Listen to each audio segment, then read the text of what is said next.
Hi, today's video I'm going to talk about choosing the right tool for the right clients. So for those of you who don't know me, my name is Eileen Burns. I'm owner of Stress Coach Training, an online stress management training school for coaches and therapists. And I also run the Spiritual Marketing Club, which is online business and marketing courses and mentoring for coaches and therapists. Now, today I want to talk about how important it is that you not only choose the right tools and techniques for your clients, but that you choose, you know what clients that you are able to treat and treat effectively, and maybe who those clients that maybe you've not quite got the skill set, the experience of level of knowledge to treat that well. And what do I mean by that? Well, when you run any sort of business, right, it is so important that you offer a great service and that you offer the right products or, courses or services to suit those clients. So it's important that you get results, or that the person gets results. When you buy a product, you want it to do something. When you buy a service, you want it to do something, and you want it to do it in the best, maybe safest or effective way, right? So if you look at it from a business perspective, but also as a coach, a healer, a therapist, it's vital that you learn how could you say, differentiate between those things that you're really good at and that you have the skills and experience and knowledge, and things that may be out with your remit, or maybe just just not the best use of your time as a therapist, or that you're better sending that client on to someone else. Now, I'm someone that I've studied holistic well-being. I've studied many disciplines. I've studied a lot of things to quite a high degree, because I'm someone that I found my work and very much like my hobbies. I'm just so interested in holistic, and I had so many rare and chronic health challenges from a young age, and had so many things happen and cause me injury and harm. I had to go down lots of different pathways, and it helped me learn so much about the body, let me understand not just about disease, but about when you've got injury and trauma to the physical body, how if you're exposed to maybe chemicals or toxins. So I went down many things, and I think if I didn't have the extreme health challenges, that there were certain courses that I was not fit to do. I think I'd have probably went in and maybe tried to be going down actually to be a doctor, and maybe study some sort of holistic, like homeopathy, naturopathy, or herbalism or things like that, But one of the things that I found very interesting, but also it was frustrating, was that when I went down my path, lots of people would say, yeah, I can definitely help you with that, and I can do this and that and that. And what would happen would be that lots of people would be treating me with tools and techniques that were definitely not the right tools and techniques for me, or they didn't have enough experience or knowledge in what they were treating with me. There were some who were very honest and said, look, I'm not sure, I can do my best. And a lot of these people, the people that tend to say that tend to be the most experienced and have the most tools and knowledge, and they will go and find out and approach it in a certain way. But I also came across a lot of people who were very adamant, and just because maybe what they were taught by their training school, or maybe just because of maybe something that they thought was similar they had treated once. And the reality is that every client is an individual, right? And you can never assume. A lot of people assume a lot of things. So maybe someone is coming with one issue, and you may be told, for example, that you can treat that issue. But if there is another thing that is causing that issue, obviously you have to try and solve that issue first, or that issue keeps going on. Okay. Now, for example, for me, and the reason I'm explaining this, because it's it maybe understand how certain things in a person's life can have a completely knock-on effect to other things that happen and to do with their health and their well-being. So before I was born, my mum had polyps removed in her womb, and it was only, I think, a week or a couple of days before I was born, and this is very barbaric, but a hot rod was used up her womb. So I was there, and in the womb, and this hot rod was put in. Right now, if you can see, I have an indentation right down here, and that started to show up when I was very young. Right now, my mum also was exposed to what is classed now as very toxic chemicals. She had been, during pregnancy, exposed to chemicals. She was working in a clock factory, and it wasn't till years later, it would come out that some of these chemicals were more toxic than what probably they perceived them at that time. So that happened, and then as a child, I was then exposed to a medicine that affected a child's teeth. Right now, that happened, and the next thing, they removed all my teeth very, very young. And then I started to develop all these impacted teeth, because my mouth had shrunk so much. I had a small mouth, I was tiny, and my teeth were all impacted, and then that caused me lots of problems. Lots of dentists put lots of fillings, because they tried to kind of break down the teeth to try and make them less, or instead of giving me a sort of brace or something. So I had all these big fillings. And then I was bitten by what appeared to be tick bites, a bullseye rash at 14. Then at 19, I had mercury put up, a root canal in a tooth. And then I was given, started having problems with my eyesight. I was losing my eyesight in my left eye. I was given a fluorescent angiogram. I had a very serious reaction to the fluorescent angiogram, and it made me very, very ill for months, and I always felt that had another contribution to my immune system. Now, when I got the initial mercury up the root canal, I come down with a severe flu and had tremendous, it would be classed as post-viral, really struggled. I went for someone who was very active, who physically could do so many things, to completely struggling to do the basic things. Now, I did manage to get some sort of my stamina a little bit back. I still had mobility issues, but I then went to college, and then things just got crazier. Now, I had all sorts of other things that happened, falls. So, we all have a history. Mine seem to be all physical harm and things that happen, right? What happened, what was the major trigger for my health issues? What was the beginning of that? What caused other things? But the reality is, as healers and therapists, the body is complex. It can heal and repair itself from so many things. But the reality is, the body has to be in the right environment, right? And when we're treating someone, we'll have to get to the root of certain challenges.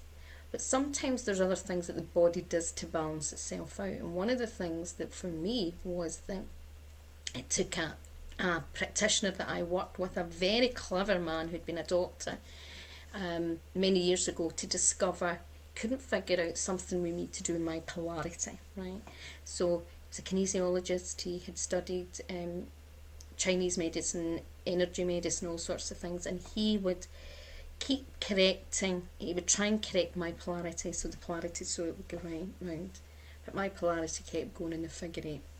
He eventually just realised that it was probably better to keep it in the figure eight, because my body had probably adjusted because of it affecting a meridian line there.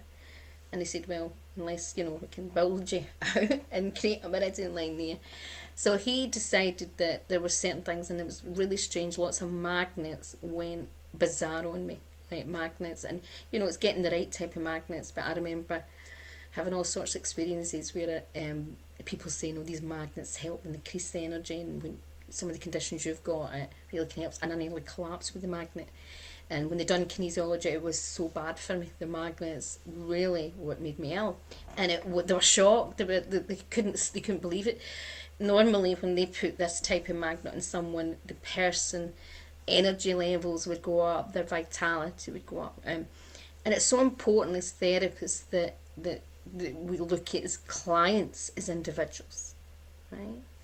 And the wise therapist has the ability to know that their job is not to heal everyone, and their job is to heal the people that they are best qualified and suited to serve, right?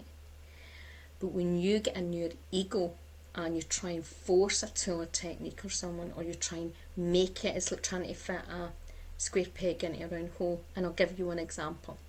So I had a session with someone, and I didn't know that the person was going to use EFT. I really presumed, because they were actually Hay House writers, that they, I don't know why I presumed that, because just because someone's a Hay House writer doesn't mean they've got a certain level of experience or knowledge. That's not what it's about, for to write a Hay House book or anything. But I presumed, because that person had probably more tools in the toolbox, and I presumed they had more understanding and awareness of the body, the nervous system, all sorts of things about meridian lines, acupressure lines. I just presumed, and how wrong I was. So when I went on this session, at the time I was getting homeopathic and herbal treatment for late stage Lyme disease. And if anyone doesn't know what Lyme disease and co-infections can do, basically is what is like bacterial infections that affect the nervous system mostly, right? And when you're treating with herbalism or homeopathy, what happens is it triggers like a kill-off, right? And the easiest way for those of you who are healers is that it's like a healing crisis, but sometimes it can be a healing crisis that can go a wee bit wrong. And what that means is that the treatments have to be monitored, right? And even if unfortunately in the UK, they don't really treat late stage Lyme, and even the testing is really poor, so I've not got any support. But even when they treat in countries that they do treat Lymes and late stage Lymes, they're given like antibiotics. They have to get it intravenously, and it has to be monitored, because the kill off when the spirochetes are trying to come out the system, trying to leave the body and to heal, they go through the organs, and they can, if there's too much, it can basically be very dangerous for the organs, right? So what happens is that, particularly I've found that at certain times of the weather, I don't know why, but I'm saying I don't know, but I know the reasons, but certain times if it's very damp, if you're exposed to maybe mould, or you're exposed to certain things, even eat high EMFs. That's why I try and avoid being near 5G if possible. But lots of things can make the bacteria, it's like, they explain it like it's like hatching eggs. It's horrible, but that's what it's like. So it comes out, and it makes your whole body hypersensitive, right? And I've already had injury and everything to me, and I had such extreme noise sensitivity that the slightest little ting was horrendous. It was like so painful, and would cause like this, I can't explain it, it's like somebody's stabbing you with a knife or something, like an ice pick into your ear and into your head. And that was what I was experiencing. But I was also experiencing just touching and moving certain movements would cause violent spasms. And this person, I've trained in EFT, I've had EFT loads of times, and it's just not my preferred. It's just not, I have lots of tools in my toolbox, and it's not the preferred for a variety of reasons. And because then the conditions that I developed, it was definitely for a lot of reasons not the right one for me, and particularly at this stage. So I was having lots of seizures, all the nerves in my hands and things like that were very hypersensitive. So even tapping on it could be, you felt physically sick, basically, and it was not a nice feeling. But this person was so adamant that her strategy helped everything and was great for everything, that she pushed and pushed and pushed and kept saying, it was my ego, that it was stopping me. So I said, okay, that's fine. I'll allow you to come on. We'll have a go at it. And it was horrendous. It was a horrendous experience, and I had to then stop. There was me. I was literally hitting my head off a wall, having a seizure, and she was trying to continue. And so some of the seizures that I have can be that you have partial awareness, and your body's doing lots of things. It's very hard. You can lose consciousness, you can have still some consciousness, but you've got no control over your body. And I had to say stop, and my head, I had a ponytail, I had no ponytail left, my hair was all over the place, and I knew she was just scared. She probably, when she spoke to me, realised that I was quite an experienced practitioner myself and didn't really know how to deal with it, and she didn't know what else to use, and she was holding on to her tool instead of having the courage to say, okay. And even if you think there's a fine line. So there's a fine line knowing when someone is in resistance, right? And knowing when it's actually not the best tool for a client, right?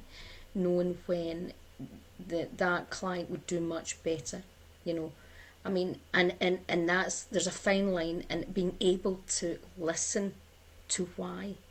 Now, yes, of course, there's lots of clients that will come with all sorts of excuses and will not want something to work or whatever. And some people might think that's, what I'm saying, but maybe if you knew, what goes on and how things work, there's certain strategies work so much better for me, you maybe see a different picture.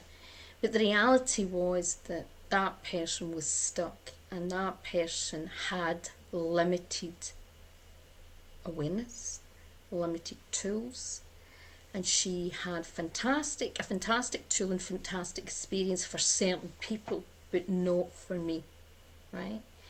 And it's so important as therapists and healers and coaches that we get out our ego, and that we realise that we are not to heal everyone, and also that you have to not manipulate a client, that you're taking their power away and that you're trying to control them, that you're trying to overpower them. Because even me, I'm a highly experienced coach, healing therapist, but when you are in the chair and you are being the client, there can be a certain vulnerability. You're being vulnerable with that therapist, healer and coach, and it's so important that they don't exploit that, and that they don't use the ego to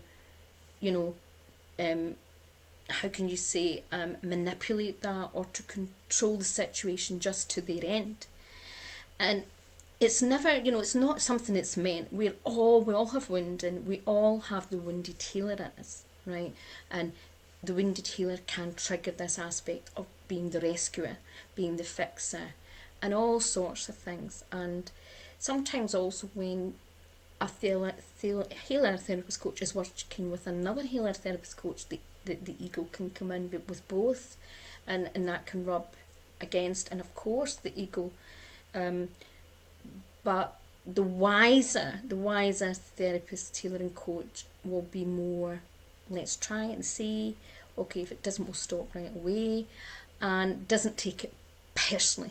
And that is the most important thing, because what I see is many people taking things personally, and also being so kind of taken by everything that they're training school or what they're taught by a teacher, but not actually going on what they actually see.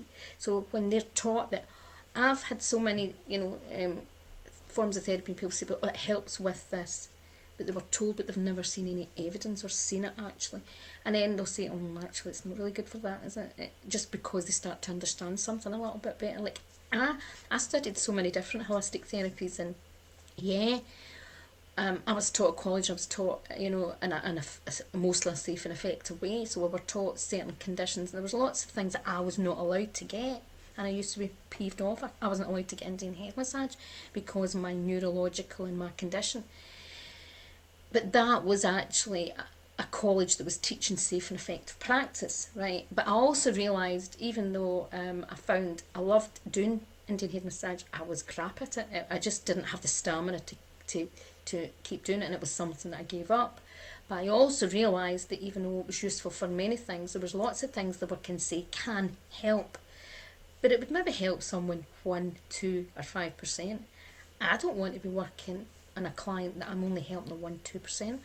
I want to be working with clients, I want to be giving them a tool that helps them 90%, 50%, 100%.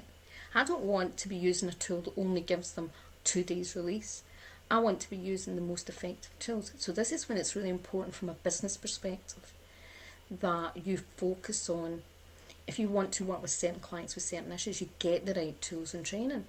And you just don't focus on just getting a certificate, because that you might not get the right level of training, the right qualification. It's not just to do with qualification, because nowadays it's crazy. I mean, a diploma used to be, you would do about 200 hours or, a certain amount of, a lot of hours to get that diploma. And now we're seeing it's crazy.